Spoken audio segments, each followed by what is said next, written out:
Welcome back to your favorite podcast, Deac2Deac. In this episode, we continue with part two of my conversation with ACC basketball legend Randolph Childress. In part two, Randolph talks about his coaching career, what it was like to be there for his son Brandon during his college career, plus much, much more. Take a listen. Don't forget to subscribe. And as always, go Deacs. Wow. And in playing football and other sports, you get used to seeing injuries in Right, the sense right, but when they happen to you, right. it's It's different. It's different. it's different. How did you overcome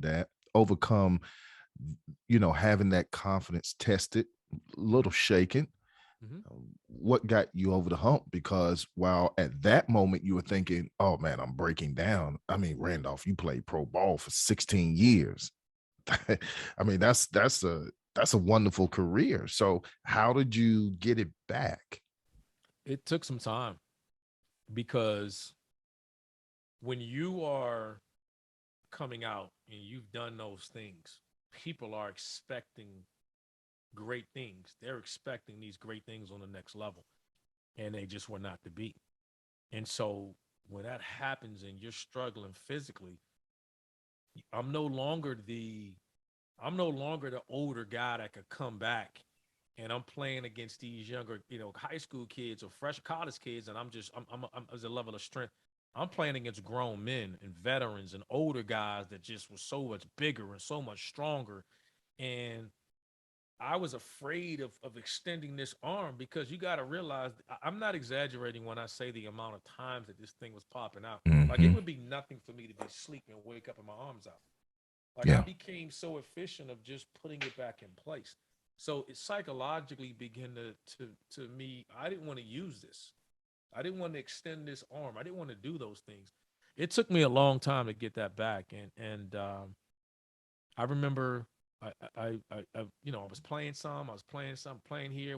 I wasn't playing consistently, and I just remember getting a call saying, "Hey, would you like to go to Europe?" And I said, "Look, I don't care. I just want to go play." And I had a chance to go into the Euro League, which is probably the second best league outside the NBA in Europe, and and it's a highly competitive deal. And I go over there, and it was when I got thrown into that, I began to find myself. I Mm. began to get that back because it was sink or swim, and it wasn't easy. It was a lot to learn. I'm in another country now, and I got to learn the different challenges, and I got to learn that that confidence, that guy that made him, made me who I am, being that way. I got to channel that. I got to figure out a new way. I would go to a locker room, and that style of leading wasn't going to work. So it started forcing me to adapt. And I remember hurting my shoulder. I went to France and I hurt my shoulder. And I brought my x-rays home. I flew back to DC. I came to North Carolina and I met with Dr. Curl. And I was like, hey, man, this is my x-rays for my shoulder again. And, I've already had, I had one procedure here. I had another one, with Portland. And he looked at my x-rays and he says, Randolph, it ain't nothing left in there. He said, there's nothing left for us to do. He said, you either have to make this or get in the weight room and make this every muscle around it as strong as you possibly can, or you got to retire. I'm like 26 at the time.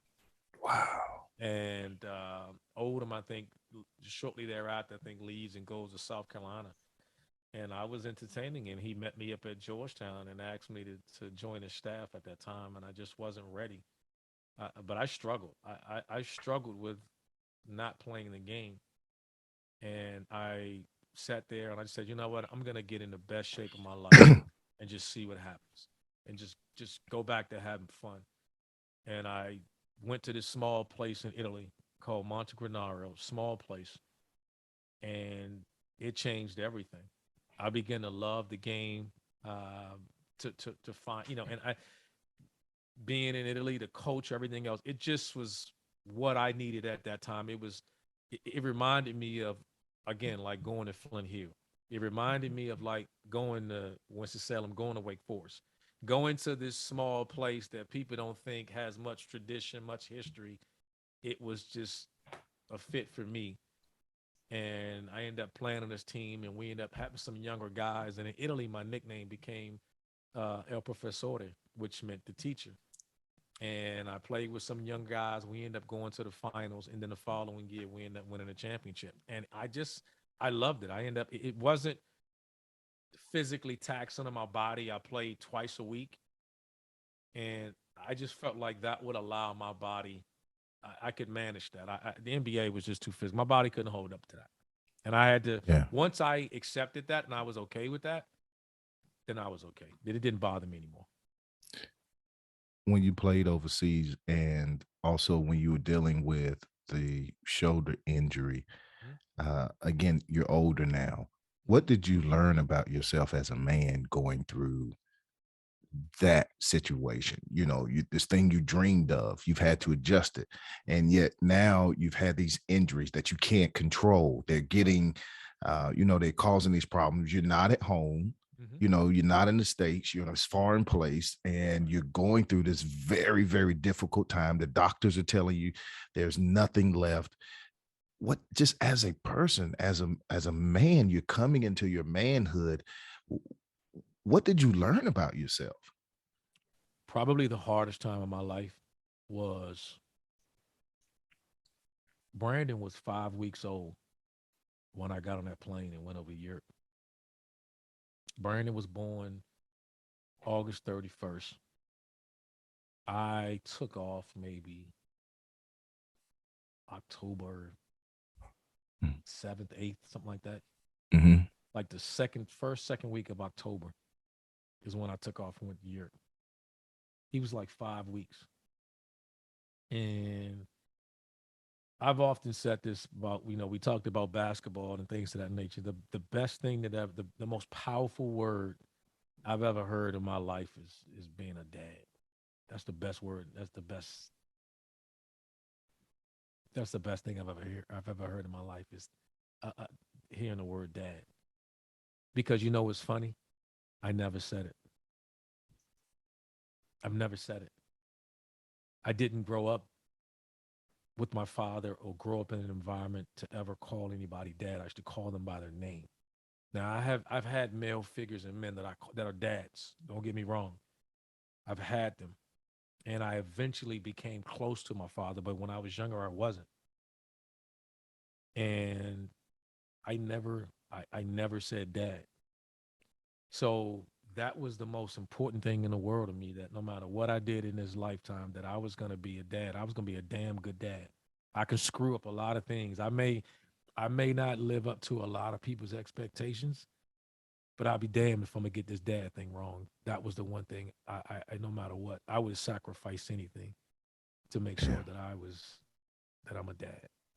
And Now, that's the biggest thing to me. Randolph, I want to jump into that Yeah. as far as you being a dad. Uh, you go into coaching, Yeah. and when you decided, hey, I'm going to go into coaching, Right. did it ever occur to you that I'm going to have the opportunity to coach my son in college? No. You never saw that coming. No, because you never know, right? It's not Brandon wasn't the biggest kid, right? He wasn't this 5-star kid. You didn't see it coming. So when he's in high school and he's around all these really good players, and I'm trying to give him answers to the test to say, hey, this is what you want to do. Oh, this is the way. And I didn't coach him when he was younger. I left him alone. I didn't coach Brandon. I never coached Brandon until Brandon got to Wake Forest. That was my first time coaching him. Prior to that, I was purposeful in saying, hey, go over here because I just wanted to be dad. Let somebody else coach him and yell at him and do all this. And then I could come in and be the dad, to be the good person to say, I knew my time was going to come to, in some way, being a parent, you're going to do the good and the bad, but I wanted to be the person to say, hey, you know what? Try this, do this. I knew I could help him when he decided he wanted to play basketball, but I never in my wildest dreams felt like I was going to coach him. Um, he got to a point where he had gotten pretty good and he was tough. And I think when I knew he was good enough, when I was sitting next to Tony Bennett and the Charlotte head coach now, Ron Sanchez, in a game, and Brand is playing. and I think we're in Vegas. And Tony Bennett looks over to me and says, "If you don't want him at Wake Forest, we'll take him at Virginia." And he was serious. He said, "No, no, no." He was very serious, and I thought, "Wow." And Danny hadn't been there yet. And Danny comes in, and Danny watches him a game when I'm not even in the gym. And Brandon plays really, really well. And Danny's like, "Hey, man, I got to call you. I want to offer Brandon a scholarship." And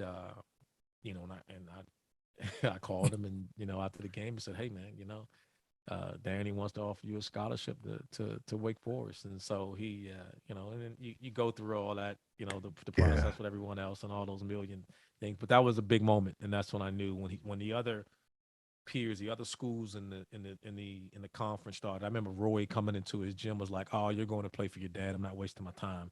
When other schools started saying that to him, then you knew he was good enough. Randolph, what was it like not to just coach your son? That's that's one experience, but Hmm. what was it like when you take in consideration your relationship with your own father? Right.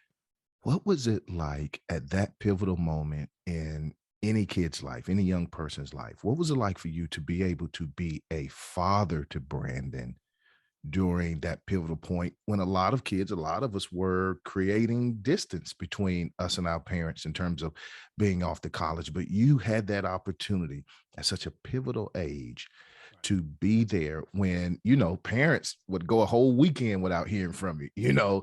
whereas you knew exactly what Brandon was going to be. Right. What was that like to have that opportunity to be that dad, to be that father as he went through that? Uh, it was a lot of growing on both of us, for both of us, Okay.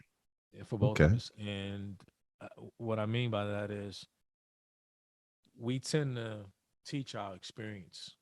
We tend to teach the things of how we were raised and what we thought you want to share, what we've learned in our lifetime. And sometimes you don't take in consideration of what they're dealing with and where they are. And it's different. And Brandon, first thing was, let me go back. I mean, I was gone for so many of those years.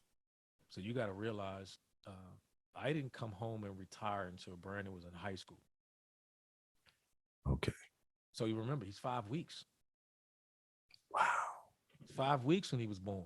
That's right. You You know, played I, 16 yeah, years of and I pro played ball 13. total. Yeah, and I played 13 of those. Brandon was born in '97. Oh, wow. That's right. So I retired 2011. So you're talking 14 years. So Brandon is 14, turning 15. He's going into high school. So now I'm with him, and I'm with him all the time, and it's different. Yeah. It's no longer a phone call or video phone. Yeah. It's I'm there every day, and so you're trying to play catch up, man. And so Yeah. now this college decision come around, so I felt such an appreciation that I was going to be able to spend those next 4 years, because coaching college basketball, that's it, that's your life. You spend more time with the coaches than you do your own families. Like, people don't understand how hard and how much time is vested. So I might as well, if you're a college coach, you might as well be overseas. It's the same thing. Mm. You just going, by the time you walk through the door, half the time they're going to bed. You getting that small talk. You're not catching many games. He was locally here, and luckily we were recruiting him as his teammates, and I was able to leave and go, and so that just made it great. But no, it was a process, and you take those things for granted, and getting him around and seeing him, and getting him here. Everything it was difficult initially, because I things changed for us. I would have to balance that. I was committed. Again, I'm always going to be dad. So it didn't matter to me. It was easy. People say, "Oh, it's a tough." Like, no, it wasn't. I'm dad. Like, dad's going to supersede all of this. I'm fair to all the kids. So I don't, it doesn't really matter. I wasn't worried about doing too much or not enough. And people used to say to me, "You need to yell at him more so people can see it." I'd be like, if you screw up, I won't yell at him. If he don't, I'm not. It's simple. You know, I'm gonna coach them all. I'm gonna love them all. We You know, saw we that, gonna Randolph. We saw yeah. we saw some of those games where it wasn't Coach Childress. No. I saw some of those looks you were giving with some of those plays. I looked and I was Hey, like, listen, "Oh yeah, there would be that's days if you ever saw this mouth covered and him come sit down, boy. It wasn't pretty. It'd be like, you don't go sit your ass down somewhere. Don't even sit next to me. Go to the end of the bitch. Get away from me. You know, if you ever saw me put that card on my mouth, oh man, it was. I remember because he taught me when I meant he taught me as much too is because you realize how much these kids are going through because I know how he was raised and raising them, but I still struggled with the outside distractions. And I remember us playing Carolina, and I want to say this is his junior year, sophomore, junior year. I think it's his junior year. He was god awful. I mean, it was at home, and Carolina beat us by 100. I mean, it was embarrassing. And I knew then he was more focused on everything else. And I could just, I knew prior to, and like Bam Adebayo is one of his close friends, and Bam is there, and other people are there, and he's just out there playing like he about to play for the Miami Heat. And I'm like, all right, I got some for you. I'm like, Danny, sit him down, sit him over here with me. He come out the game. I'm like, hey, my man, you might as well go sit at the end of the bench because you're not going back in. Don't worry about it. You might as well kick your shoes off, go sit your ass down there. You're not going back in. Don't even worry about it. So he go and down there that's to the the look you bench. gave him." Oh, I'm dead serious because I knew what was going on. I already knew what was happening. I'm like, I'm not playing this, like, because it's too much at stake. Yeah, For all of us, it's for Danny, for everybody. Like, there's too yeah, much at stake for you to be out here doing whatever he was doing. Like, no, we're not having that. Go. You're not going yeah. back in. Just go to the end of the bench. I don't care what you do. So then the same thing. These people are coming around. They're contacting them. And one particular person calls me, and they were like, "Oh, he had a tough game, but I'm going to tell him this, and I'm going to tell him that." And I said, "You know what?" I said, "In all due respect, you should tell him to listen to me." I said, "You should mind your business, and you should tell him to listen to me." I said, "Because you're sitting on the outside. I am not only at the games. You're showing up at games. I'm at practice every day. I know what's happening in practice every day. And then as his father, I know when he's focused somewhere else." And I was like, and I'm pretty damn sure my resume is more qualified than yours to be telling him that. I said, so if he's going to come talk to you, the best thing you can tell him, if you really care for him, and I know you do, is to tell him that he needs to come talk to me. Yeah. And then he came home because he was on campus. He came home. Well, he had his apartment or whatever. He came home and he said, "Dad, I kind of lost my way." And I said, "Yeah, you have." And I said, "You know what? Sometimes when you lose, always remember this. Sometimes when you lose your way, let's just simplify things. Let's focus on the important thing." I said, basketball wise, I said, let's just focus on running the team. Don't turn the ball over and just take open shots. That's pretty simple, right? He's like, "Yeah." I said, "Let's just do that." We played Notre Dame on the road the next day. He has the best game of his career. He has 20 some points, 10, 11 assists, 9 rebounds. He's one rebound away from a triple double. So he has the worst performance in a Wake Forest uniform, followed up with the best performance in just a couple of days. And all he did was just simplify things and block out all these distractions. And so our And he listened relationship, to his daddy. and he listened to That's his the other dad, thing. and he listened to his dad. And I always Yeah. tell him because I'm like, hey, buddy, I got the hardest job. Everybody else gets to tell you how great you are or give you all these opinions.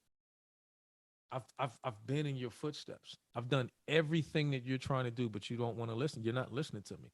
And you've heard me so much, you're around me so much, you're drowning me out. I said that's why I'm very particular on when I pick and choose my moments of when I talk to you. So when I talk to you, you might want to listen to me. You should listen to me. I said, because I got this hard job. And what I mean by that is I got to clean the mess up. When everybody else is telling you something that don't work, then you're gonna come back to me. And I was like, I want to share some of the fun moments. I don't want to be the cleanup guy. So why don't you listen to me so we can share some of these moments, of joy, than you doing something and then I got to come in and clean up. And so uh, when I apologized to him, I think during that time I apologized to him because you take for granted what your son goes through in the locker room because it's hard. every coach, the kids going to locker room. The locker room lawyers are going to talk, He said and locker then room lawyers. the locker room lawyers are going to talk, man. You're going to have some anti. Coach Childress make me sick, man. He always getting on my nerve. I hate him. And then he's sitting there. That's his dad, right? So I shared that with him, and I said, you know what? He came to me and he apologized at that moment, and I said, you know what, Brandon, I owe you an apology as well. I said, I was sometimes in this job or in this, you worry about so many different things. I'm running around, I'm chasing these kids, I'm coaching kids, I'm worried about this team, I'm doing all this, I'm doing, and I said, and I forget how difficult it must be for you in that locker room. That when those guys are upset with me or they're upset with coaches and they're saying things and you got to listen to that, and I said, I that's hard for you, and I apologize to you for that, and I said, I'm sorry that you have to go through with that, and it actually made us closer. So then we started talking about things from his personal, girls to everything. It just made us closer, and I always say this as parents, and parents with older kids now will understand that when your kids get grown, then you become friends. Mm. When you go from raising them, and then he's at that phase now where nothing's off the table, that we're becoming friends, and it's just, again, it's just the best in the world. I'm a dad. Now, Randolph, that sounds cool when you're talking about we're friends, but I've heard you say, and I've heard it in interviews, and I Hmm. quote, I'm not your friend, I'm your No, parent. I You am. you I spent am. those early years talking Yes. about saying that to him Yes. to Yes. to establish that. And now you get to this point where he's going Yes. through this maturation process, and you have too. Yes. And to meet at that point. So I want to ask you this. What was it like, not just from him, but from your other kids, when you Hmm. heard them call you dad? Considering again that your relationship, what was it like the first time you heard it? Because I could tell you this, Randolph, I broke down when I heard my kids say it for the first time. It was scary and yet gratifying at the same time. So what was that like for you to when you first heard them say that to you? You heard me say before, it's the most powerful word in the vocabulary for me, because it's the word I never say. Yeah. I never said it. I never said, Dad, can I, without Dad, I never said that. Never. And to be called that, I know what that means. I take that, that is, it's why I work as hard as I do, because I want him to know, you know, in teaching him, it's like, hey, difficult things are going to happen. There's nothing you're going to go through that I hadn't gone through, and we're going to continue to get through this, and you have to, I got to work because I need my kids to see me work. My kids got to see me even in difficult times, or what they deem or other people deem are difficult times, how I got to respond, so that when I challenge them during those times, they understand. They've seen it as a husband, how I treat their mother. They need to Mhm. see it, so that my daughter knows this is how a man's supposed to treat you. So my sons know this is how to treat a woman. I'm teaching. I have a responsibility to teach, and it's not the other way around. I don't parent thinking that I'm your parent, you do what I say. No. I built up equity on this. I built up equity on this. I sacrifice. If you need it, if I'm gonna make it happen. It wasn't easy at one time, man. I had three kids in college, man. I had three college tuitions and only one on scholarship. Like, dad busting his ass. dad, dad gonna make this happen. So, so that was the look on your face in Oh meetings. my That's God! Like, hey man, you the freebie. You messing up the freebie. Like, so what you saw was me saying, Brandon, don't you mess this up. You the freebie. You don't mess the scholarship up. I'm paying for the other two. I should tell him and Kayla, I tell our daughter, I'd be like, look, y'all, you screw this up, Brandon. I'm alternating semesters. So one of y'all gonna go to school one year, and then you're gonna drop out, and then y'all gonna go the other year. And that's how it's gonna take y'all 8 years to get y'all bachelor's at this rate. I'm just letting y'all know, like that. Don't screw this up. So that's what you saw, man. I mean, that's the way it was. And so I think it's Kevin. I mean that it's the most being a father is, hearing that word dad is the most powerful word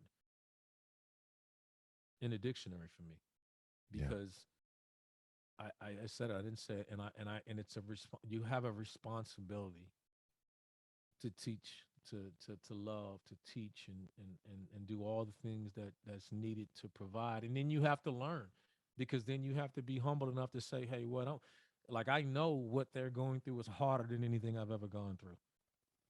It's different. Hmm. It's not necessarily, but it's different in a different way. They can't make those massive mistakes that we were able to make when we were younger, and people not typing your name in, and that's the first thing to come up. Brandon makes a mistake. Kayla makes a mistake. Devin makes a mistake, and it makes it on the news, or it makes it in the paper. It makes it somewhere. Someone types their name in. That's what comes up. We didn't have those issues. We were able to overcome that, and so you're dealing with that. I'm a father of African American kids. When we're sitting here at the time fighting for equality and equity and so many inclusion, to raise your kids in this time, and they're and helping them fight that is what you embrace when you're a dad. It's nothing that you wouldn't do for them. And so I want I love it. It's like I said, it's just a wonderful thing. And I mean, I don't even know what to say about it. Like I told you, it's just a special thing to me. Now, Randolph, you're coaching and now you're calling games. Right. And so we want to talk about that transition and what that has been like. But I want to ask you, you have seen this game of basketball from every possible angle as a player, Right. as a coach, and as an analyst, and you've recruited, you scouted. So you've seen this game at every level. Where is basketball now, and sort of where is it heading overall? I mean, we're seeing the transfer portal, we're seeing NIL, we're seeing NBA contracts explode, and we're seeing also seeing players play more basketball at a younger age. Also, uh, where's the game headed? That's a great question, and I wish I knew the answer to it, and I don't think anyone knows. Wow. And if they do, I don't believe this, because there's so many. It's it's it's evolving at a rate that I don't know if everyone can comprehend, because now you had all those high school leagues and they were playing and all. I don't know how they're gonna. I don't know how some of those leagues are gonna survive, because now with the NIL, Oh, the yeah. colleges, the student athletes are able to come back. And you hear the numbers that they're throwing out. I mean, these guys are making hundreds, thousands of dollars to come back to school. So now they don't have to go to that team. They can go to college and make this money. Yeah. And it's I don't know if anyone knows where it's going, because I mean, we don't know what's going to happen with an NCAA, and will conferences take over and run their own conference? And if they do that, what is that going to look like? Hmm. It's a lot of things, that a lot of conversations that people won't have. They're afraid to have. They're afraid to talk about certain things that people are afraid to say. But the business of collegiate athletics is as big as it's ever been, and I really feel sorry for a lot of these kids, because education has been devalued so much that if these kids can't make it, what the hell are they gonna do? You're putting some of these kids in a world where you're letting agents into a locker room that have no accountability for any of the decisions that these kids make, other than saying, "Hey, I'm gonna get you this money. Give me my 20%, and you deal with your parents. With I've done my job." And I'm not saying agents are the bad, that they're the enemy here and they're at fault at this, but we're opening the door for young men. Some of these guys, they're not NBA. I'll be honest, they're not NBA guys. They're not NBA guys. They're making money and they're not NBA guys. So you're gonna have kids that's gonna get $200,000 a year. Agents are gonna get any whatever negotiate fee they negotiated with that, and then those kids will play college and then do what? Who steps out of college and has a 200,000? And they're not NBA guys. They're not. Hmm. A lot of these guys getting all this money is not NBA guys.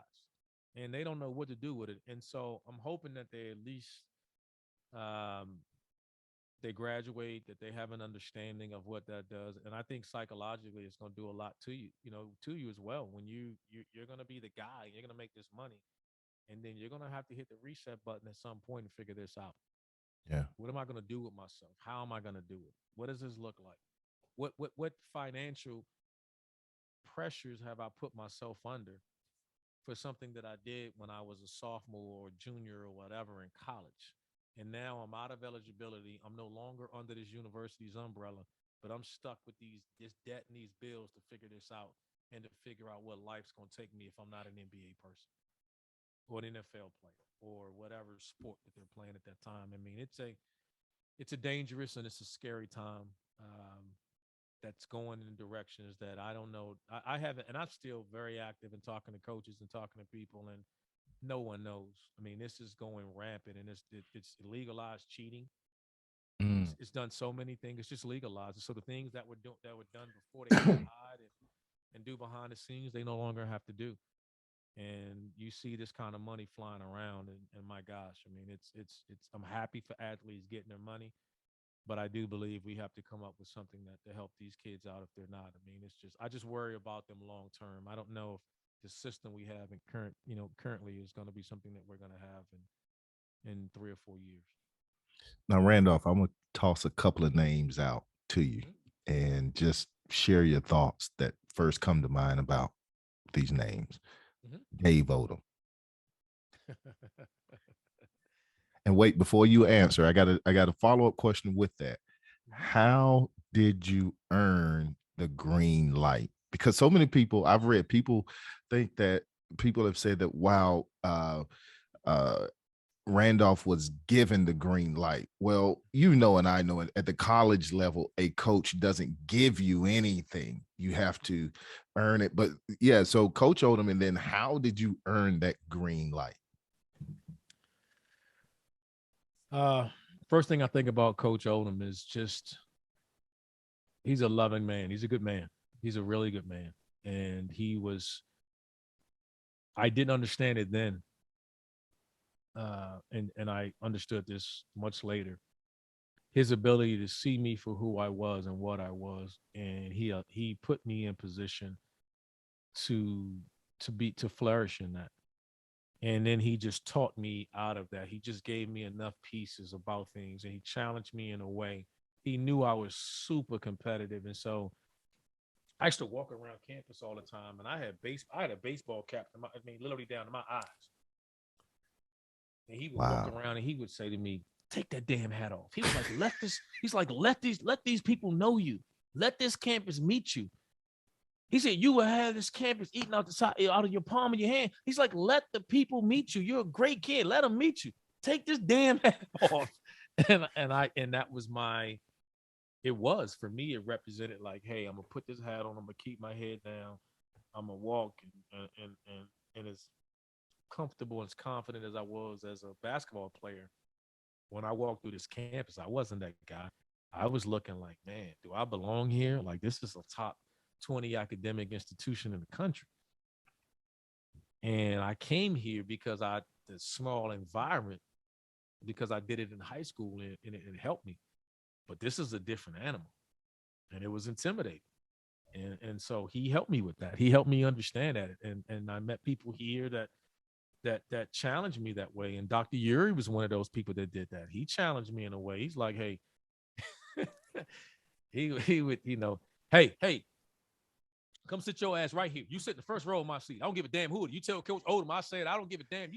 You tell him Herman Uri said you're going to bring your black ass in here and you're going to sit in the front row of my seat, and I don't give a damn. Him, Ron Wellman, you tell them all. I don't give a damn. I want you to be as confident as you are as an athlete. I want you this damn confident in my classroom. You're going to come in here. You're going to do well. You're going to get an LB in my class, and I ain't giving you shit. It's not me. That was Dr. Uri. That was Dr. Uri, man. It was like, okay, every day I'm right there, front row. And I earned, I earned an LB in this class, whatever it was. And he tells me, and he's like, so I don't want to see you walking around here like that. You walk around here, you belong. And he ate me alive with that. And I grew here. I grew, so much of my life, I grew here with that. And Odom and so many people here were a big part of that.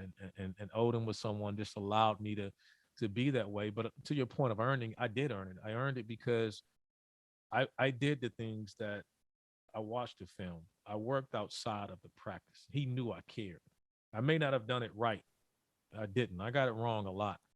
But he knew nobody wanted it and wanted to win more than I did. And he taught me that.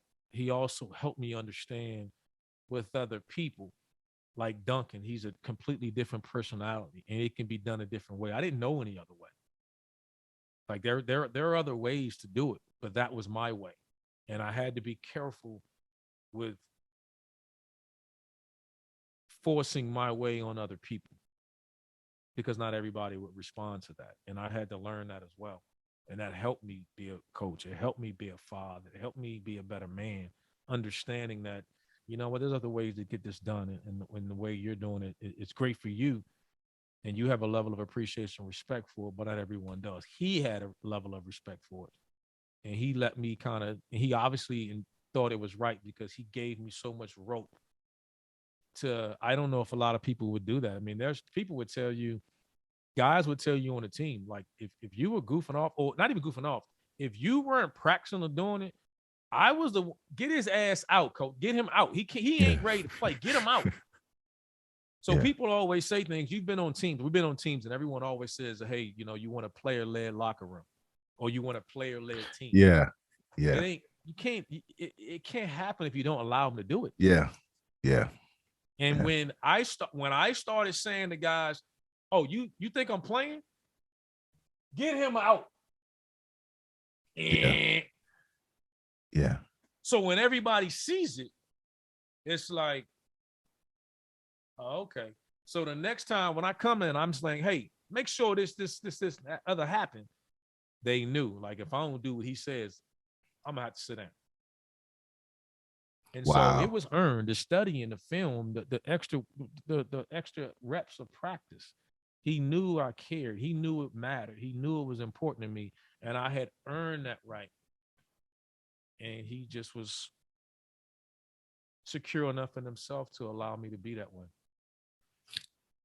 Now, as a coach and as a coach and as a player, we you understand the importance of donors and supporters of the program. And I want to toss out the name Mitt Shaw and the Shaw basketball complex. Mm-hmm. One, talk about Mitt and what you've learned as you've connected with him over the years, and then also the impact of a facility like the Shaw basketball complex and what it can do for a program long term, and your thoughts on that as an alum. Wow. Mitt was He was one of our getting back first guests here. on here. Yeah, getting back here and meeting Mitt and getting to know Mitt. I never cared about any of that, to be honest.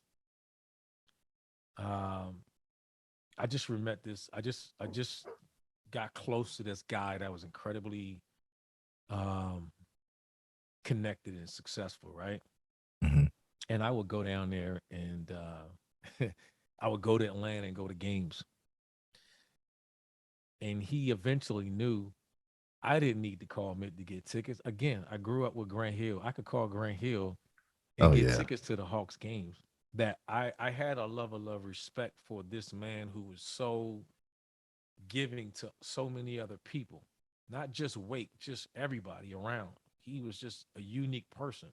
And I had a tremendous amount of respect for that, for him, his story and who he is. He's made it. He's not he's not a trust fund baby. Yeah. He's Yeah. worked his tail off to get where he is, right? And Yeah. so and he's willing to share and bring others around and bring them in. And I think I've reciprocated that and as a friend to him. And he knows. I remember once during a season, he had lost one of his friends that he had worked with. He had passed. I drove down to Atlanta and I told him, I said, "Hey man, I didn't come to recruit here. I didn't come to see any kid. I just came down here to check on my guy, see how you were doing.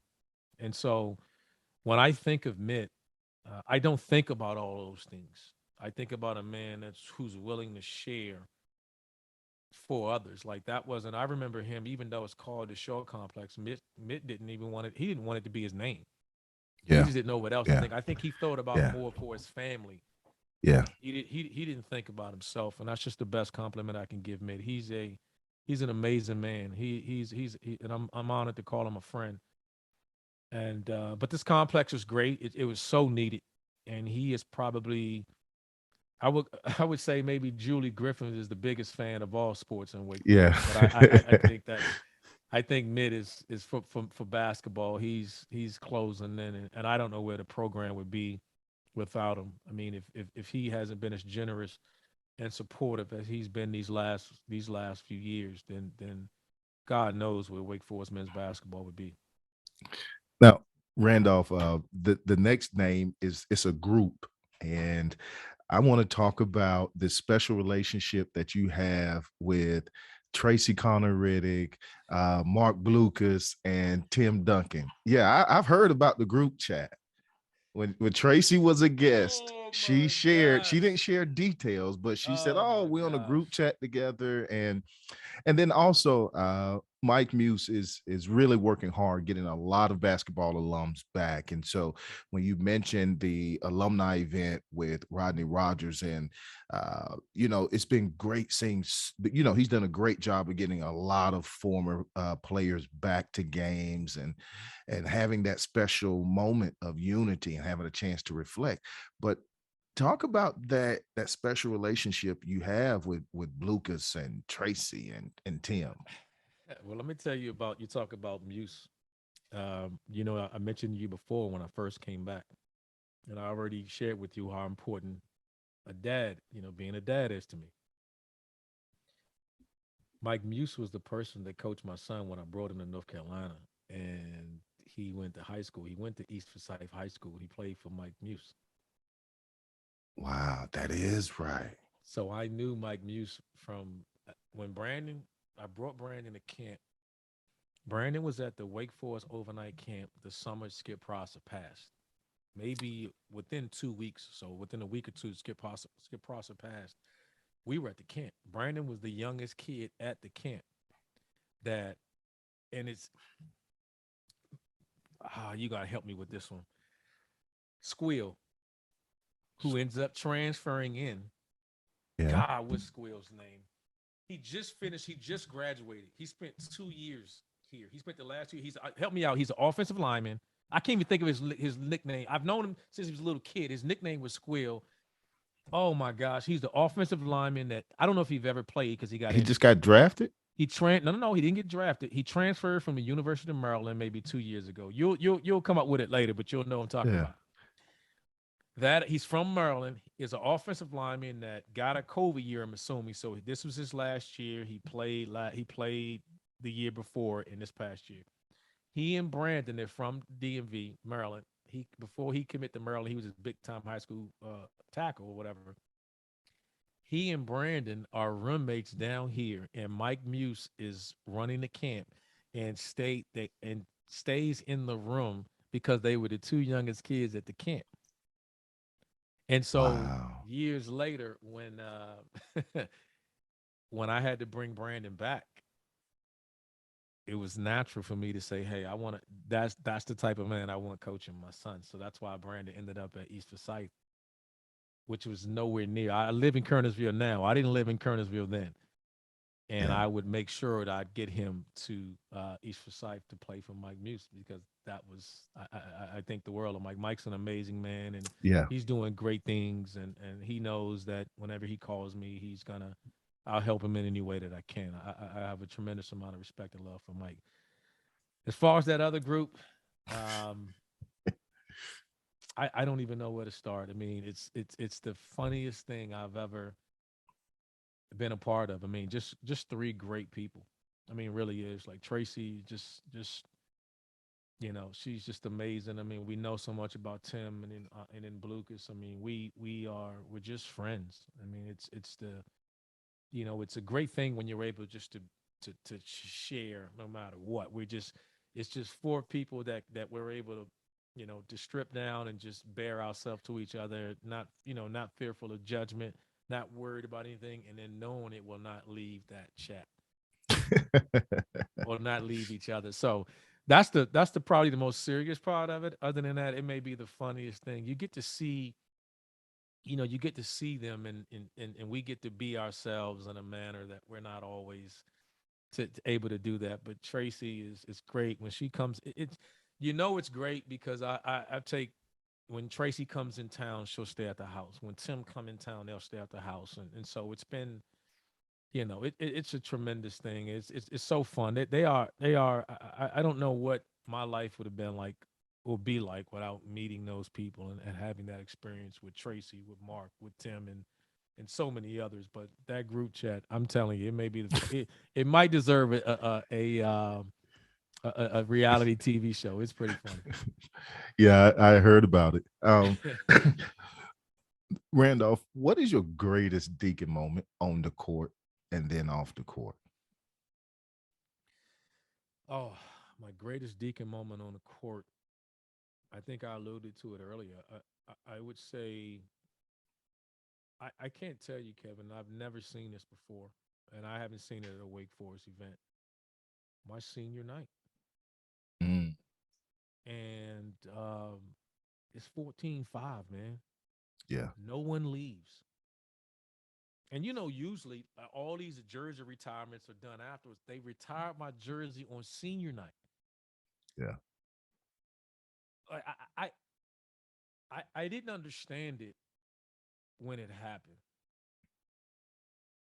and I didn't understand it because I think I've been back for guys with senior, and it wasn't like that. It wasn't like that. I don't. I think that was my biggest, where I sat around and I looked around thinking, like, I don't know what I've done other than be myself. But when have you ever seen the visiting team come out of the locker room and sit on the bench and watch the ceremony? yeah. That's Like special. that like it was those are the things. That's, if I had to say one thing, it wasn't a moment in a game. I just, even now, that does not happen.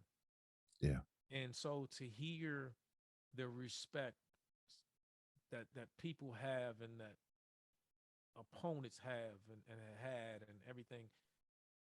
But to get your jersey retired when you're a senior, that isn't, hey, let's wait 5 years, let's wait 10 yeah. years, and this is, hey, we're gonna honor him the last game. And then to see, I mean, it's the retirement ceremony, and it's every seat on the upper deck is full. No one leaves. To see NC State come out and sit on the opposing, I, I I never forgot that, and I'll never forget that. I think that's, for whatever, that just shows me the respect that everyone had shown me. And this is before. Now remember, this is before ACC tournament. So Yeah. everyone now, because we're so many years removed, want to associate with that. This is the weekend before. This is my last game leading up to the ACC tournament. No one leaves the Joe, and the visiting team comes back out on the floor and watches my jersey retirement. So it just showed me that who I was, and how I played the game, and how I represented the game, and how I represented Wake Forest, how I represented my mother and father, my family, and how I represented myself, was something that people respected. And that was the biggest thing I can ever take from any game or any moment that I've had at Wake Forest as a student athlete. That's awesome, man. And last question. Who would you like to see next on the Deac2Deac podcast? Whew. You said you talked to Mitt. Mm-hmm.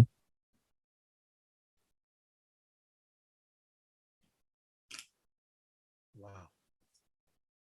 I would. There's so many people I could say. I'm sure Tracy's been. You talked to Yep. Talk to Mark. Tracy. Mark would be someone. But I think it'll be. I would want to say someone maybe outside of that. I think it's honestly, I would love Rodney to be on the show, but in a sense for Rodney to share his story. Yeah. His I mean his raw, unapologetic and everything. And I don't know if he, I'm not saying he wouldn't, but man, if he did, Kevin, I'm telling you,